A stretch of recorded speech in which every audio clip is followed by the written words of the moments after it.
Hello दोस्तों, स्वागत है आपका अपने YouTube channel Rohit Goswami law classes में।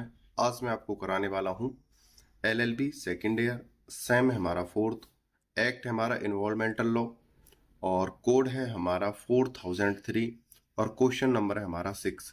अब से पहले ऑलरेडी मैं आपके प्लेलिस्ट पे 5 क्वेश्चंस करा चुका हूँ और एक क्वेश्चन जो आपका था 1 क्वेश्चन आपका बेसिक वाला था। टोटल मिला के वहां पर 6 वीडियो आपको देखने को मिलेंगी। आज का जो क्वेश्चन है बहुत ही ज्यादा महत्वपूर्ण है। हालांकि जैसे आपको पता होगा मैं सिर्फ वही क्वेश्चन कराता हूं जो आपके पेपर में बहुत ज्यादा महत्वपूर्ण होते हैं। इस क्वेश्चन के जो आने की संभावना है वो 50 to 60% बनी रहती है और ये बहुत ही ज्यादा महत्वपूर्ण, वेरी इंपॉर्टेंट क्वेश्चन है। ठीक है, ध्यान से देखना। क्वेश्चन नंबर 6, वायु प्रदूषण निवारण एवं नियंत्रण अधिनियम 1981 की मुख्य विशेषताएं क्या हैं। मतलब यहाँ पे है वायु प्रदूषण, इसके निवारण के लिए एक अधिनियम बनाया गया था, उसका नाम था 1981। ठीक है, आगे चलते हैं। वायु प्रदूषण निवारण संरक्षण अधिनियम 1981 के पारित करने के उद्देश्य, संक्षिप्त नाम, विस्तार और उसका प्रवर्तन का संक्षेप में वर्णन कीजिए। आंसर है हमारा, यहां से देखते हैं। वायु प्रदूषण निवारण एवं नियंत्रण अधिनियम 1981 की मुख्य विशेषताएं। इसकी विशेषताएं देखते हैं। इस अधिनियम की मुख्य विशेषताएं निम्न प्रकार हैं। सबसे पहले अधिनियम के उद्देश्य। अधिनियम के उद्देश्य देखते हैं नंबर 1 पे। जून 1972, तो यहां पे हम कर लेंगे 5 जून। ठीक है, याद के लिए बता देता हूं, जो सम्मेलन हुआ था वो 5 जून को हुआ था। जून 1972 में स्टॉकहोम में संयुक्त राष्ट्र सम्मेलन में प्रदूषण के कारकों पर रोक लगाने के उद्देश्य से आयोजन हुआ था। जैसा कि बेसिक वीडियो में और अब से पहले एक वीडियो में और इसका वर्णन हो चुका है। जून 1972 में स्टॉकहोम में एक प्रदूषण को लेकर सम्मेलन हुआ था और जहां पर प्रदूषण के कारकों पर रोक लगाने के उद्देश्य से आयोजन हुआ, जिसमें प्रदूषण की समस्या के निवारण हेतु अनेक महत्वपूर्ण निर्णय लिए गए। वहां पर काफी नियम बनाए गए, निर्णय लिए गए, सभी देशों ने, जिन देशों ने वहां पे हिस्सा लिया था। भारत सरकार ने भी वायु प्रदूषण निवारण एवं नियंत्रण हेतु आवश्यक प्रावधान करने का निर्णय लिया। 5 जून 1972 में स्टॉकहोम में क्या होता है, सम्मेलन होता है। ठीक है, यहां पर बात होती है प्रदूषण के कारण वे कारक के ऊपर। ठीक है, कि वे प्रदूषण को कैसे रोका जा सकता है। इस सम्मेलन में भारत ने भी भाग लिया, भारत ने हिस्सा लिया। ठीक है, हिस्सा लेने के बाद सभी देशों ने शपथ ली, तो भारत ने भी शपथ ली, तो भारत ने हिस्सा लिया, भारत ने भी शपथ ली, तो भारत ने वायु मतलब प्रदूषण को रोकने के लिए वायु प्रदूषण निवारण एवं नियंत्रण अधिनियम 1981 का प्रावधान किया, यानी उसका निर्माण किया। ये उम्मीद करता हूं यहां तक ये 4 चीजें आपको समझ में आई होंगी। ठीक है, 5 जून 1972 को स्टॉकहोम में सम्मेलन होता है, ठीक है, प्रदूषण के ऊपर। लेकिन 5 जून 1973 से 1973 से 5 जून को प्रदूषण दिवस मनाया जाने लगा। प्रदूषण दिवस। ठीक है, आगे चलते हैं।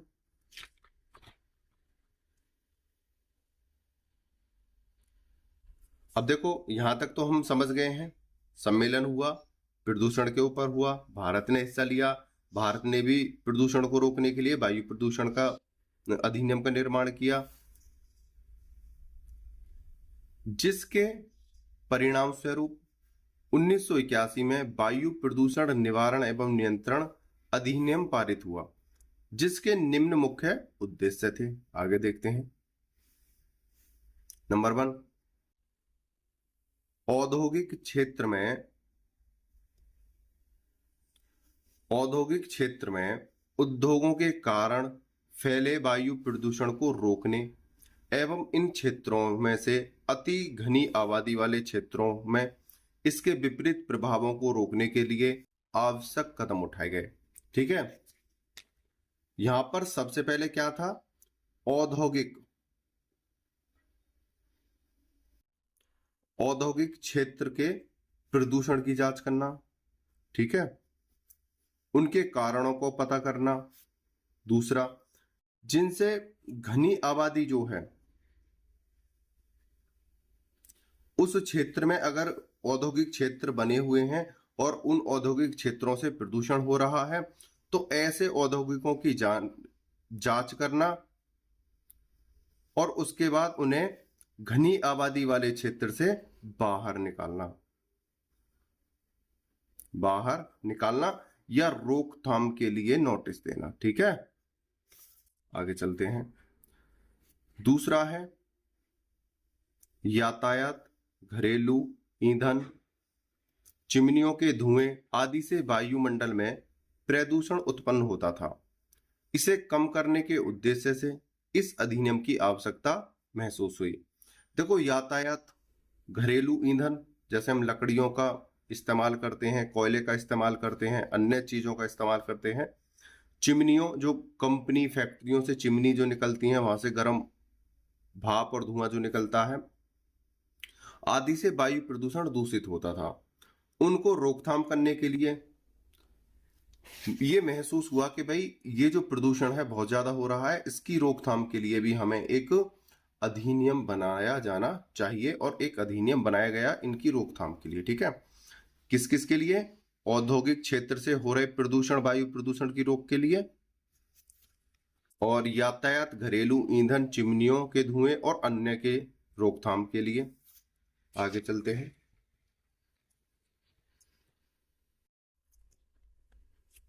दूसरा, संक्षिप्त नाम। एक चीज और मैं बता देता हूं,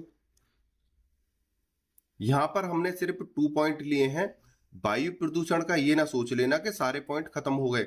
सिर्फ आपके एग्जाम के आंसर को देखते हुए, हम समय की सीमा को देखते हुए यहाँ पर पॉइंट कम लिख रहे हैं, हालांकि पॉइंट तो बहुत ज्यादा होते हैं। ठीक है, उम्मीद करता हूं आपको ये चीजें समझ में आई होंगी। संक्षिप्त नाम, विस्तार एवं प्रारंभ। धारा 1 के अनुसार इस अधिनियम का नाम वायु प्रदूषण निवारण तथा नियंत्रण अधिनियम 1981 होगा। देखो, जैसे यहां पर पूछा गया है संक्षिप्त नाम क्या होगा, तो वायु प्रदूषण निवारण तथा नियंत्रण अधिनियम होगा। दूसरी बात और बता देता हूं, वायु लिखने के बाद आपको इसे ऐसे कोष्टक में लेना है। ठीक है, इसमें पूछा है विस्तार, यानी कहां कहां तक ये लागू होगा, कहां कहां फैलेगा। इसका विस्तार समस्त भारत में होगा, यानी संपूर्ण भारत में विस्तार होगा, इसका लागू होगा। तीसरा है प्रारंभ, मतलब लागू कब से होगा, प्रवर्तन चालू कब से होगा। यह अधिनियम 16 मई 1981 से लागू होगा, मतलब 16 मई 1981 से यह लागू हो गया था संपूर्ण भारत पर। तीसरा है अधिनियम की विषय वस्तु क्या है, उसे देखते हैं। इस अधिनियम की विषय वस्तु वायु प्रदूषण का निवारण एवं नियंत्रण है। प्रश्न नंबर 2 पेज नंबर 3 देखें, क्योंकि वहां पर वायु प्रदूषण के बारे में और थोड़ी सी व्याख्या की गई है। हालांकि आप अगर इतना ही लिख दोगे तो भी आपके लिए सफिशिएंट है। ठीक है, क्या है इसका, वायु प्रदूषण का निवारण एवं नियंत्रण है विषय, इसका जो मुख्य उद्देश्य है। इसकी जो विषय वस्तु है। अगर और ज्यादा जानना है प्रश्न नंबर 2 पेज नंबर 3 देखिए। ठीक है, आगे चलते हैं। फोर्थ है केंद्रीय व राज्य बोर्ड का गठन, कार्य एवं शक्तियां। अब से पहले जो मैंने वीडियो डाली थी वहां पर हमने बताया था केंद्रीय बोर्ड, केंद्रीय सरकार कराया था। ठीक है, एक कराया था केंद्रीय बोर्ड, एक कराया था राज्य बोर्ड। ठीक है, इनका कार्य क्या होता है, अपने अपने क्षेत्र में प्रदूषण से संबंधित कार्य करना होता है। इस अधिनियम के मुख्य उद्देश्य वायु प्रदूषण का निवारण एवं नियंत्रण करना है। इस उद्देश्य के लिए केंद्रीय और राज्य बोर्ड का गठन किया गया है तथा अपने कार्यों को करने के लिए विस्तृत शक्तियां और अधिकार दिए गए हैं। जो स्टूडेंट वीडियो पहले की देखेगा केंद्रीय सरकार, केंद्रीय बोर्ड और राज्य बोर्ड, उसको समझ में आ गया होगा कि ये कहना क्या चाहते हैं। ठीक है, एक मोटे से तौर पर और बता देता हूं। केंद्रीय बोर्ड और राज्य बोर्ड, जब कोई राजपत्र द्वारा नियम बनता है, राज्यपत्र द्वारा नियम बनता है, उन नियमों को लागू करने के लिए एक केंद्रीय बोर्ड केंद्र में और राज्य बोर्ड राज्य में लागू किया जाता है, जिसमें अध्यक्ष, सचिव और सदस्य नियुक्त किए जाते हैं। और ये सदस्य, सचिव और अध्यक्ष ऐसे होते हैं जो प्रदूषण के क्षेत्र में जानकारी रखते हो, अनुभव रखते हो, ज्ञान रखते हो। ठीक है, और इनका कार्य होता है कि संपूर्ण भारत में प्रदूषण से संबंधित समस्याओं का निवारण एवं नियंत्रण करें। ठीक है, आगे चलते हैं। प्रदूषण निवारण एवं नियंत्रण हेतु प्रावधान। नंबर 1 वायु प्रदूषण नियंत्रण क्षेत्र की घोषणा धारा 19 में है। भाई जैसे केंद्रीय बोर्ड या राज्य बोर्ड ने किसी क्षेत्र को देखा और पता चला कि ये जो क्षेत्र है प्रदूषण से ज्यादा ग्रस्त है, इसमें जो मात्रा है प्रदूषण की चरम पर है। ठीक है, तो वहां पर क्या है, वायु प्रदूषण नियंत्रण क्षेत्र की घोषणा कि भाई इस क्षेत्र में वायु प्रदूषण को नियंत्रित किया जाए, ये जो क्षेत्र है ज्यादा प्रभावित है। इसमें क्या है, धारा 19 सेक्शन 19।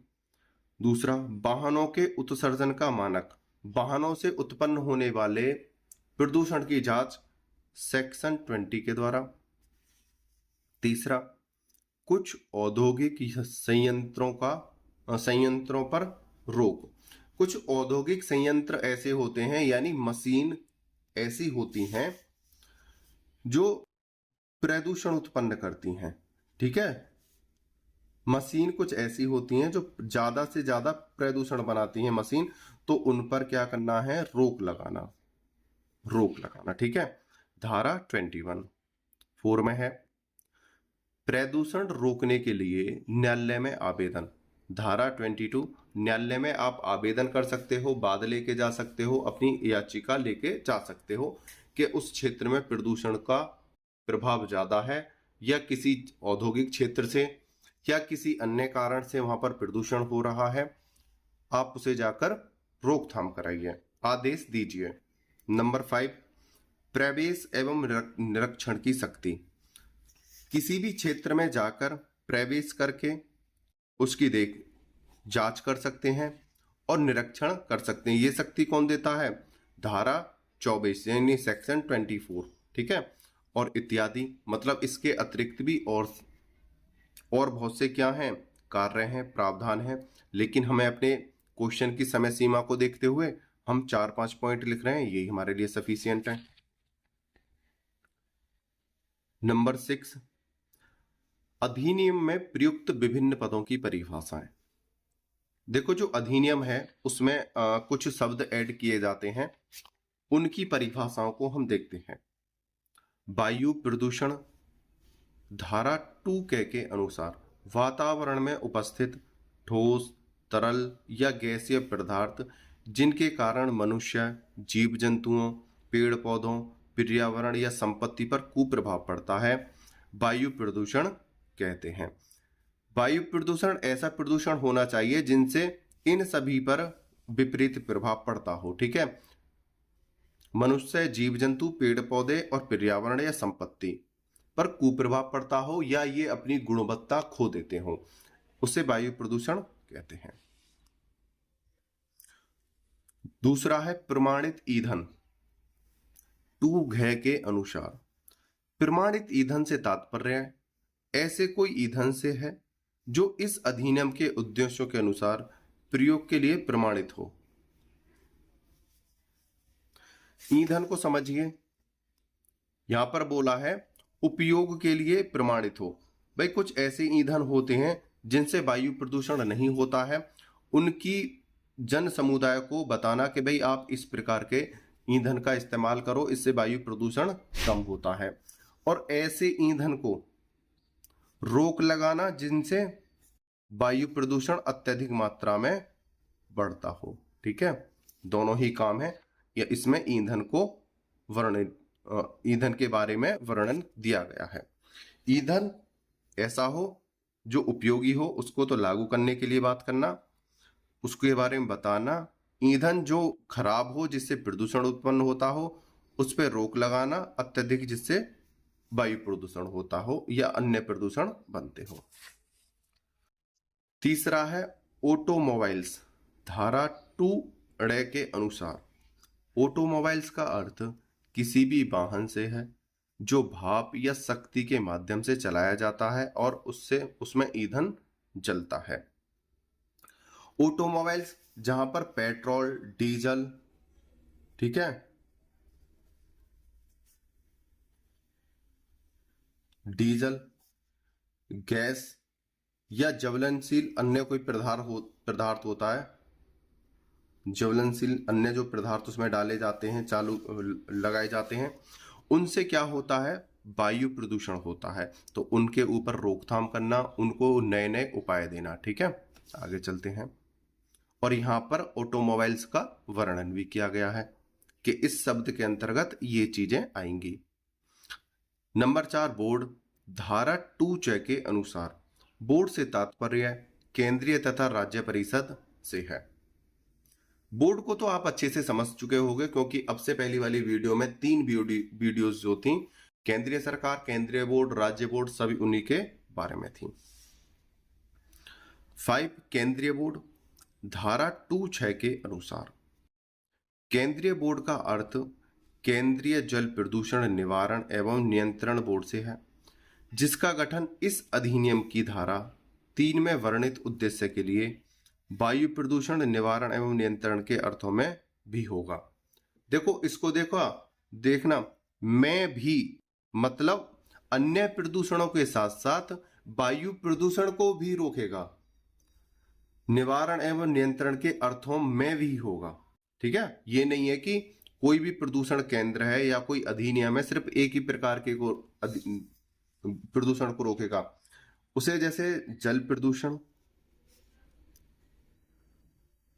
प्रदूषण अधिनियम है, ठीक है, वायु है प्रदूषण अधिनियम,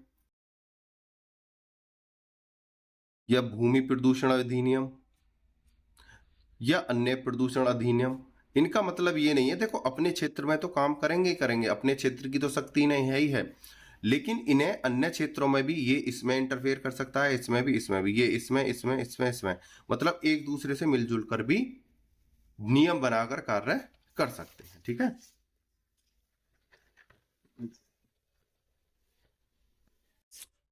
6 नंबर पे है उत्सर्जन। धारा 2 के अनुसार उत्सर्जन का अर्थ किसी ठोस या द्रव या गैसीय पदार्थों से है जो किसी चिमनी, नालिका या अन्य किसी माध्यम से बाहर आता है। उत्सर्जन यानी जो हमारे वातावरण को, हमारे पर्यावरण को, हमारे इन्वायरमेंटल को दूषित करता हो, ऐसा उत्सर्जन। 7 नंबर पे है औद्योगिक संयंत्र। धारा 2 के अनुसार औद्योगिक संयंत्र से तात्पर्य किसी ऐसे संयंत्र से है जो किसी उद्योग या व्यवसाय में औद्योगिक संयंत्र से वायु प्रदूषण के उत्सर्जन की मात्रा को नियंत्रित करने के लिए प्रयुक्त होता है। सही है, यहाँ पे औद्योगिक संयंत्र, संयंत्र के बारे में एक हमने बात की थी, ऐसे संयंत्र, मशीन जो वायु प्रदूषण को बढ़ाते हो, प्रदूषण को बढ़ाते हैं। एक तो वो थे, उनकी तो करनी है रोकथाम, लेकिन ऐसे औद्योगिक संयंत्र, औद्योगिक संयंत्र जिनसे वायु प्रदूषण या अन्य प्रदूषण बहुत कम मात्रा में होता है, ऐसे यंत्रों के प्रयोग के लिए नियम बनाना, ठीक है। और औद्योगिक क्षेत्रों में ऐसे संयंत्रों की मात्रा को बढ़ावा देना। सदस्य 8 नंबर का पॉइंट है सदस्य। धारा 2L के अनुसार सदस्य का अर्थ केंद्रीय बोर्ड या राज्य बोर्ड के सदस्य से है और उसमें अध्यक्ष भी शामिल है। देखो सदस्य से क्या है, 2L में बोला है, इसमें केंद्रीय और राज्य बोर्ड के जितने सदस्य हैं इसमें सब शामिल हैं, उसमें अध्यक्ष सचिव सब शामिल हो जाते हैं, ठीक है। उम्मीद करता हूं ये क्वेश्चन आपको समझ में आया होगा। हालांकि ये क्वेश्चन ज्यादा टफ नहीं था, फिर भी मैंने अच्छे से समझाने की कोशिश की है। उम्मीद करता हूं आपको अच्छे से समझ में आया होगा। एक बात और बता देता हूं, अगर एग्जामिनर बीच में से कहीं से आंसर में से कोई हेडिंग उठाकर क्वेश्चन बना दे तो आप परेशान ना होना, अच्छे से पेपर को करके आना। आपने वीडियो को अंत तक देखा है, मुझे अच्छे से सुना है, उसके लिए धन्यवाद। टेक केयर, बाय बाय, जय हिंद, जय भारत।